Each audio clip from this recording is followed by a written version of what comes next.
Hi, friends. Welcome to Across the Table with us. I'm Kimberly, I'm Angela.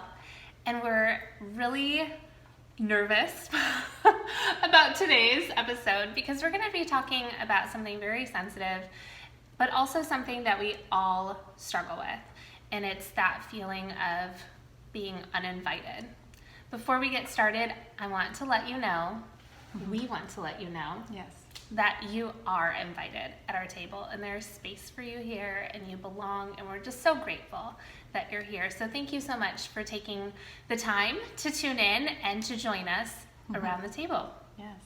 Yes, this is a very hard topic, and it's something that all of us feel and none of us want to feel at times. And so it's just a sensitive topic, but we just wanted to talk about how do you navigate through this? I think it's important to note that if we're really being honest with ourselves, we've all either been a victim of feeling uninvited or we've been the perpetrator. And nobody likes to admit being the perpetrator, but it happens. And oftentimes it happens without you even trying to. And sometimes it is intentionally, and we'll talk about that too. But first of all, that feeling of being uninvited, of not belonging, is ugly. It hurts, and it makes us feel like we're not enough and that we're not worthy. And at the end of the day, and we talk about this all the time in this show, is that we really want to be seen. And when you're not invited or you're uninvited, you feel like you haven't been seen or you're overlooked. And that's a horrible, horrible feeling to have. Right. I also want to point out that it's completely normal. It's in our human instinct to naturally feel that way, especially in the age that, with social media that we have today. Back when, before we had all of this, people could be doing events and you wouldn't even know about it and you wouldn't even care about it. But because we see it, openly now, it's a lot easier to feel what they call, we all call it FOMO, the fear of missing out. Mm-hmm. And so it just makes you can immediately go to a place that you don't want to. That's why people say they don't like social media sometimes, is because Absolutely. it can be a jealous thing and you don't want to feel that way, but you just naturally do for a minute. So it's a voice inside your head that's creating something that may or may not exist. Mm-hmm. And most of the time it's not. Most of the time I honestly believe that most people are not intentionally trying to hurt anybody's feelings. Right. I think that a lot of times it's just something that may have come together, and like you and I talk about this a lot, is that we both are connectors.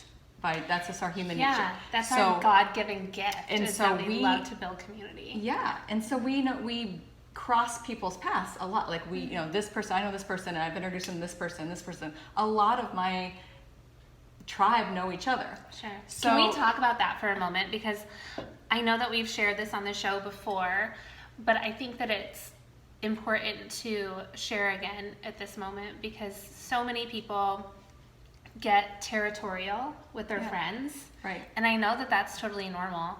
If you watch the Wendy Williams show, don't judge me for that. She talks about that a lot. And I love Never Wendy seen Williams. it. I love her so much. She's just so real. But she talks about how she's like that, where she doesn't want to mix friends because if she introduced this person to this person, then she's not invited. It hurts her feelings. And she's like, no, that's my friend. I introduced you.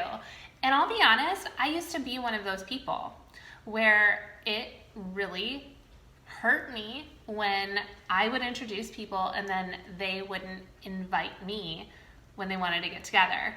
And I had to get over that, right, which was not easy. That took a lot of pride to move on from, but it also it was the birthplace of my desire to create community and to co-mix my friends at the risk of being uninvited. Right. Yeah, a lot of the events, the things that I'm involved in, I've got church and my kids' school and Bible studies and just so many things that they cross. And so if I were to plan something like, hey, let's go out to eat or whatever, and I picked, let's say you, if I had tried to pick everybody that was associated with you and me, like I would, not invite it. I would probably not even do it. because it's a fear of somebody leaving somebody out totally unintentionally. And it's not, but sometimes you can't have 50 people in a place at one time, right? Yeah. And so especially, you know, because a lot, more now than ever, my worlds collide. And so that just cannot be something, and it's not a pattern. It's not a, hey, this group only goes out with this group all the time, and these people aren't invited or anything like that. But it's a risk that you take when you are the inviter. And so I guess one of the things I like to say is, if you are feeling like this at some point, ask yourself some questions like, instead of I don't feel invited, or I don't feel worthy, or, because those are feelings that you naturally get. Pivot your thoughts to how do I want to feel? How do I want to feel right now? I want to feel loved. I want to feel connected. I want to feel, you know, whatever it is that you want to feel. And then think to yourself, how can I feel that? Like, when was the last time that you did the inviting? Because that's important too.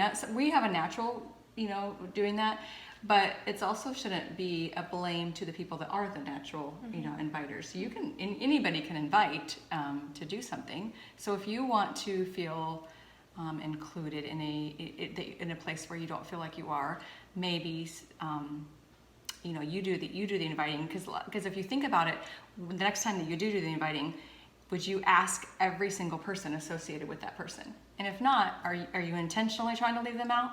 Like, ask yourself those questions that when we go down that rabbit hole of negative thinking, of that, you know, to realize that it's not really a real scenario. It's something that it's a real scenario, a feeling, but a real intentional in the fact that somebody didn't invite me. Sure. I mean, I think that there are times where people are intentionally not inviting you. And I know that sounds really mean, but let's be honest, that happens, and we'll talk about that. But I agree with you. I feel like there needs to be self-awareness, and we need to, and I get it, because let me tell you, I come off like I'm this extroverted person and that I'm super outgoing. At the core of me, I am very shy, and I have deep insecurities. So I have to faith it, not fake, faith it till I make it. Truly do. And it's about stepping out of my comfort zone and truly creating the life that I imagined. And I think that that's so important to do that. I moved from a small town in Michigan to Arizona, not knowing anyone, and had to start over. And I believe that was huge in my growth of learning. Oh, if I want to have friends, I need to make them. They're not just going to come seek me out. So self-awareness, how do you do that? How do you step out of your comfort zone? Just like exercise, where it's important to stretch yourself, it's important in our personal development to stretch ourselves outside of our comfort zone. You're going to see how that's going to affect you in so many healthy ways when you simply stretch. Yes, I agree. Sometimes, you know, we just assume that plans were made and we weren't included, you know, it was intentional, but a lot of times it's for a specific reason. You know, we were discussing this earlier, is that sometimes, hey, we ran into each other at the grocery store and we said, hey, we should go out to eat. Yeah. And we made the plan right there. Are you hungry? Let's grab lunch. Yeah, something like that. Or impromptu. Yeah, so we were at a game and there was a bunch of people there and we're like, hey, we should go out next Friday. You know, it's something like that, not, hey, we're going to invite this person, this person, this person, this person. It's not like we're holding a shower, you know. Sure. I have a really great group of core girlfriends that I trust implicitly, and they are in my inner circle. But I'll be honest, there is one that I am going through similar situations as her, and it's not intentional to leave the others out. They are still our very best friends.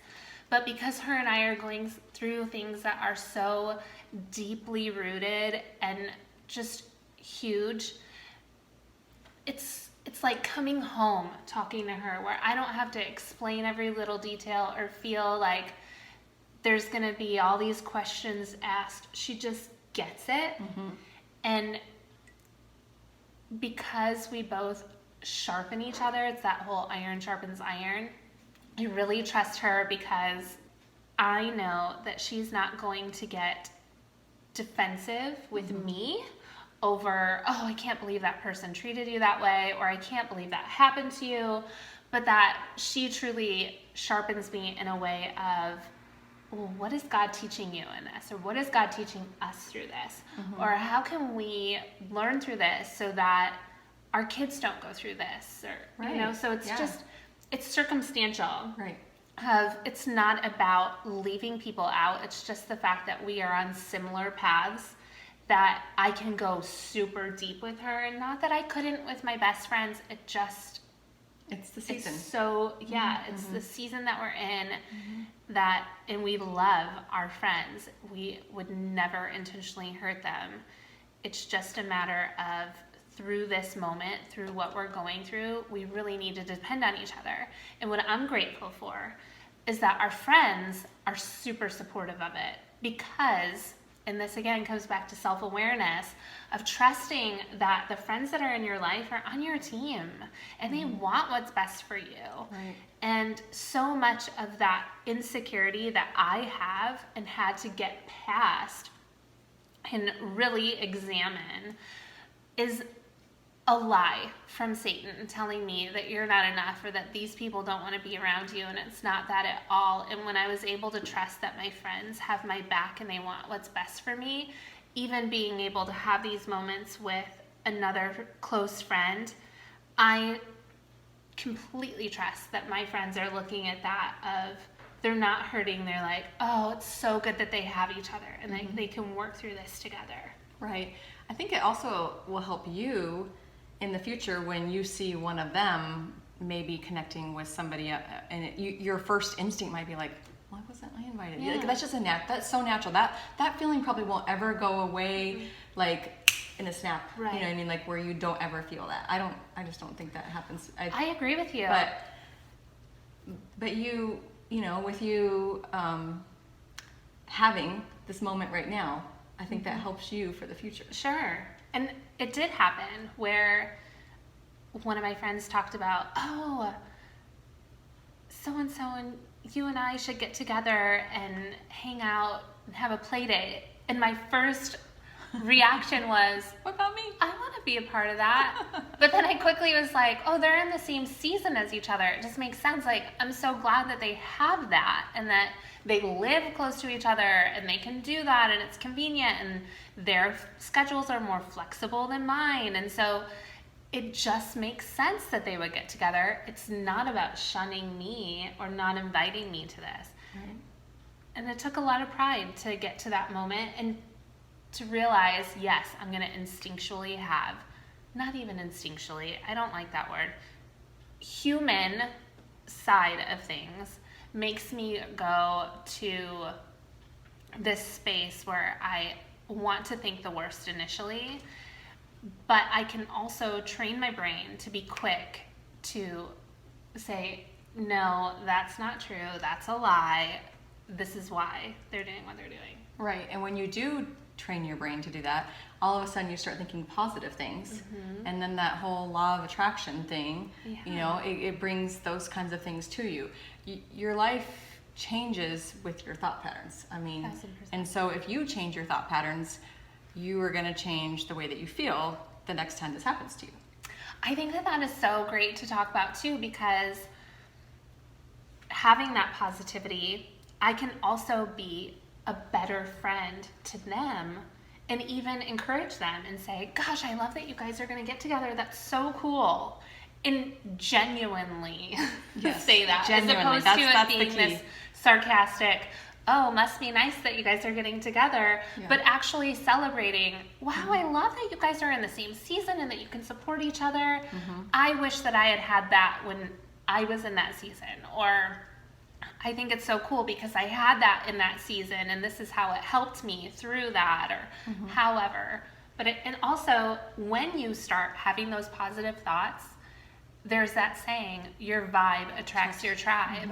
So as you are positive and you become a better friend as a result of all of that, you're going to start attracting people that want to have you around Right. and that you want to be around. Right, right. I think connections are what we all crave. We've talked about this. We thrive on them, but we don't need to be at every connecting event. I have friends, that they do things, and I honestly don't have time to do stuff with every single person that invites every single person to every single thing.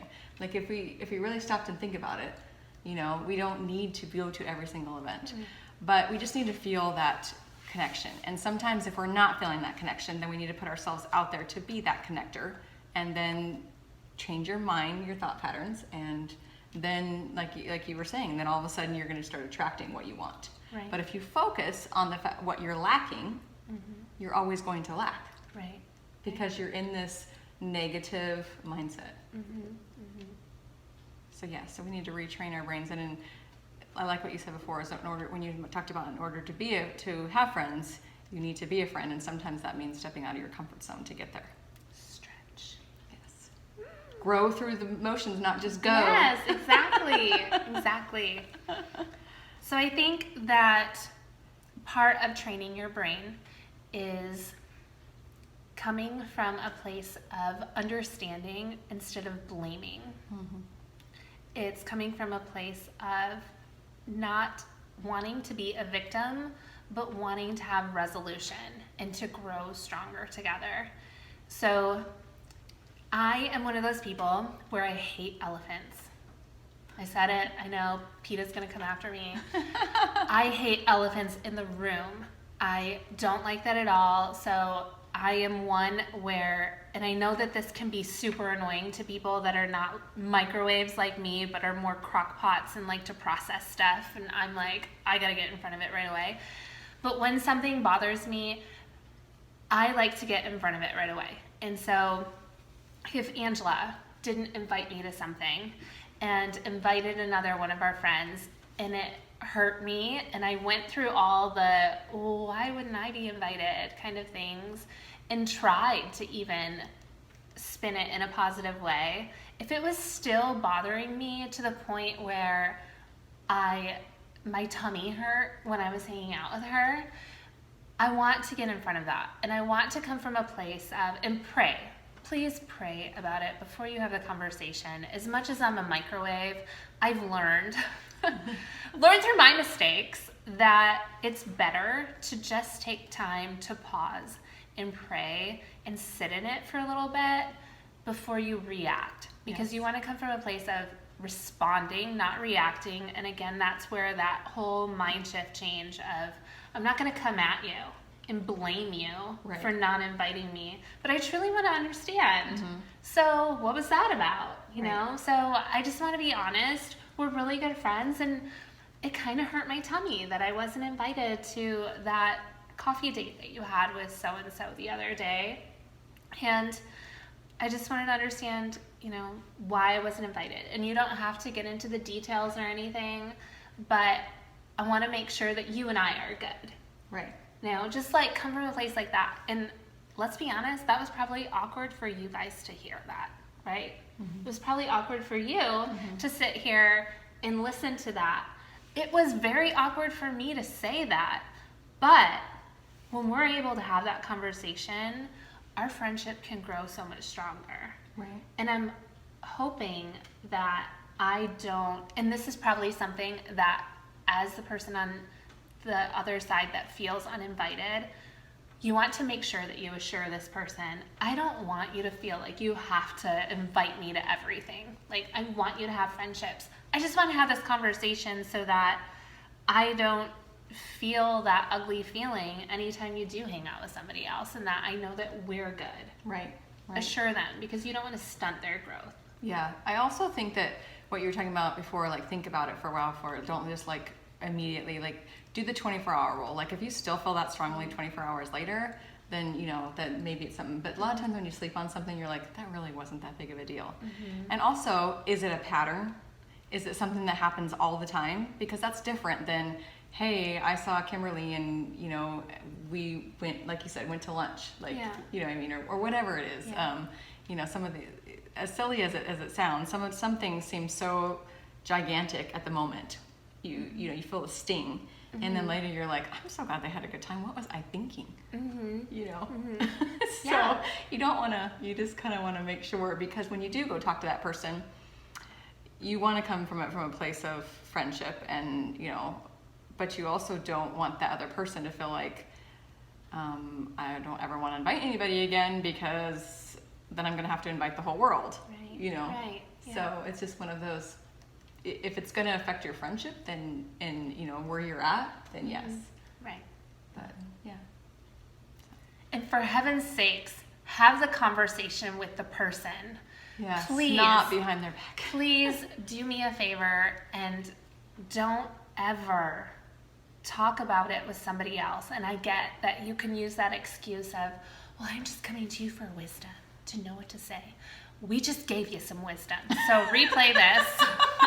Please don't talk about it with somebody else. Pray about it. If you need to talk about it with God. Good. Probably the best advice I can give you is don't talk about it No with somebody gossiping. else. No, because that's only going to cause a greater divide in your friendship. You may even lose it completely over it. Yeah. Not cool. No. So this was a difficult conversation, and we hope Did that... I get a little strong on people right there? No, no. That's what we need to hear. Sometimes I feel like I bring down the hammer and then I'm like overanalyzing everything. Like, was that too hard? I think, you know, I think this is a hard topic because none of us want to feel like that. Right. And so, but how do we not feel like that? So we kind of need to talk about it. We need to figure out how to retrain our minds, because we're women, and women take things to heart way more than men. If men were to watch this show, I'm pretty sure they'd be like, so what? I wasn't invited. That's right. It's kind of, we're wired differently. Yeah. So it's just something that we need to talk about, because we have deep feelings, and you know, we just want to feel connected. Yeah, we do. We want to be seen and loved and feel like we're worthy. Right. So trust that your friends have your back, that they're on your team, that they want what's best for you, that they don't want to uninvite you. Yes, it feels horrible feeling that way, but you can come to a resolution. You can talk about it. You can have those conversations. And let's be real, sometimes you're going to have conversations and it's not going to go pretty. And that's when you need to, again, be self-aware. What values do I want in a friend? Is this friendship worth keeping? Some friends are your friends for a season, others for a lifetime, and that's okay. And if you decide that what you want in a friend is different than what you're getting from someone, then be the friend that you want to be, and you will attract those people. Put yourself out there. Yes. Your vibe attracts your tribe. I'm grateful for you. I'm grateful for you. Thank you. And I've never felt uninvited. Oh, good. I appreciate that. I haven't either. Thank you. Thanks. We hope that you always feel invited across the table from us. Thank you so much for tuning in. Have a wonderful week.